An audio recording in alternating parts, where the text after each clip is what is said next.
છેલ્લા કેટલાક દિવસોથી જાણે ગુજરાતમાં ગુનાહિત પ્રવૃત્તિએ માથું ઊંચક્યું હોય એમ એક પછી એક ઘટના બનતી જઈ રહી હતી, જેને લઈને લોકોમાં પણ ડર પ્રવર્તી રહ્યો હતો અને સામે પોલીસ પર આક્રોશ વધતો જઈ રહ્યો હતો. લોકો પોતાને ઘરમાં પણ સુરક્ષિત નથી મહેસૂસ કરી રહ્યા. પોલીસે લોકોમાં ભય ફેલાવતા આવા તત્વોની શાન ઠેકાણે પાડી છે. 2 દિવસમાં પોલીસે 3 ગંભીર ગુનામાં સંડોવાયેલા અસામાજિક તત્વોનું જાહેરમાં સરઘસ કાઢ્યું હતું. જે વિસ્તારમાં અસામાજિક તત્વો ભય ફેલાવે છે ત્યાં જ તેમનું સરઘસ કાઢી પોલીસ લોકોમાં તેમનો ડર ઓછો કરી રહી છે. સુરત પોલીસે મોટા વરાછા વિસ્તારમાં 4 દિવસ પહેલા જાહેરમાં મારામારી કરનારા 3 અસામાજિક તત્વોનું સરઘસ કાઢ્યું હતું.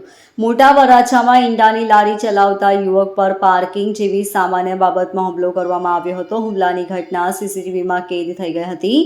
છેલ્લા 2 દિવસમાં આવા ગુંડાઓનું ત્રીજું સરઘસ પોલીસ દ્વારા કાઢવામાં આવ્યું હતું. સંજય પટેલ નામનો યુવક ઈંડાની લારી ચલાવી રહ્યો હતો અને તેની લારી આગળ આરોપીએ એક્ટિવા પાર્ક કર્યું હતું, જેને લઈ લારી ચલાવતા યુવકે કહ્યું કે તમારું વાહન થોડું દૂર ઊભું રાખો. ત્યારે ઉશ્કેરાઈને આરોપીએ હુમલો કરી ફરિયાદીના મોઢા પર ઈજા પહોંચાડી હતી, જેને લઈ યુવકને તાત્કાલિક સારવાર હેઠળ ખસેડવામાં આવ્યો હતો. જ્યારે આ દુકાન ખાલી કરી દે, નહીંતર તને જીવવા નહીં દઈએ, તને જાનથી મારી નાખીશ એમ આરોપીઓએ ધમકી આપી હતી. ત્યારબાદ 2 યુવકને દોડાવી માર માર્યો હતો. આ સમગ્ર ઘટનામાં પોલીસે સીસીટીવી કબજે કર્યા હતા અને 3 આરોપીઓને ઝડપી પાડ્યા હતા. ઉત્તરાયણ પોલીસ 3 આરોપીઓને ઝડપી પાડી તેમની શાન ઠેકાણે લાવી હતી અને આરોપીનું પોલીસે જાહેરમાં સરઘસ કાઢ્યું હતું. એમના ડીસીપી રાજદીપસિંહ નકુમ સહિતના અધિકારીઓ હાજર રહ્યા હતા. આરોપીને સ્થળ તપાસ માટે લઈ જવા માટે ચાલી શકે તેવી પરિસ્થિતિ ન હતી. પોલીસનો ઈશારો અસામાજિક ઇસમોને છે કે કોઈ આવી ગુનાહિત પ્રવૃત્તિ કરશો તો આવા જ હાલ થશે. અડાજણના યોગી પાર્ક એપાર્ટમેન્ટમાં રહેતા 42 વર્ષીય દીપક કુમાર કાંતિલાલ ભગતે અડાજણ પોલીસ સ્ટેશનમાં ભાવેશ તુલસી ભગત અને ભદ્રેશ તુલસી ભગત વિરુદ્ધ ખંડણીની ફરિયાદ નોંધાવી હતી.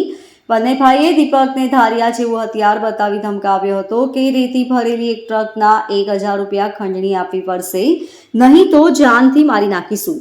એ બાદ પણ ભાવેશ અને ભદ્રેશ દીપકને અવારનવાર ફોન કરી જો ટ્રક દીઠ 1000 નહીં આપે તો જાનથી મારી નાખવાની અને ધંધો બંધ કરાવી દેવાની ધમકી આપતા હતા. દીપક બંને ભાઈઓના ત્રાસથી કંટાળી અડાજણ પોલીસની શરણે ગયો હતો. પોલીસે બંને ભાઈ વિરુદ્ધ ખંડણીનો ગુનો નોંધી બંને ભાઈની ધરપકડ કરી લીધી હતી. પોલીસે બંને આરોપીઓનું જાહેરમાં સરઘસ કાઢ્યું હતું. ઊનગામ ખાતે રહેતો અને દારૂના કેસમાં પકડાયેલા બુટલેગર દ્વારા થોડા દિવસ પહેલા પોલીસ વાન પર પોતાની કારથી ટક્કર મારી હુમલો કર્યો હતો અને પોલીસને ધમકી આપી હતી. પોલીસની પીસીઆર વાનને ટક્કર મારી આરોપી બુટલેગર યુસુફ ફરાર થઈ ગયો હતો. હુસેન ઉર્ફે યુસુફ તેની જે જગ્યા પર પોલીસ પર હુમલો કર્યો હતો અને પોતાના વિસ્તારમાં ભાઈગીરી કરતો હતો એ વિસ્તારમાં પોલીસે સરઘસ કાઢ્યું હતું. આરોપીની ધાક લોકોમાં ઓછી થાય અને અન્ય આરોપીઓને ખબર પડે કે કાયદામાં રહેશો તો જ ફાયદામાં રહેશો, તેને લઈ સરઘસ કાઢવામાં આવ્યું હતું. Bureau report LK star news, Surat.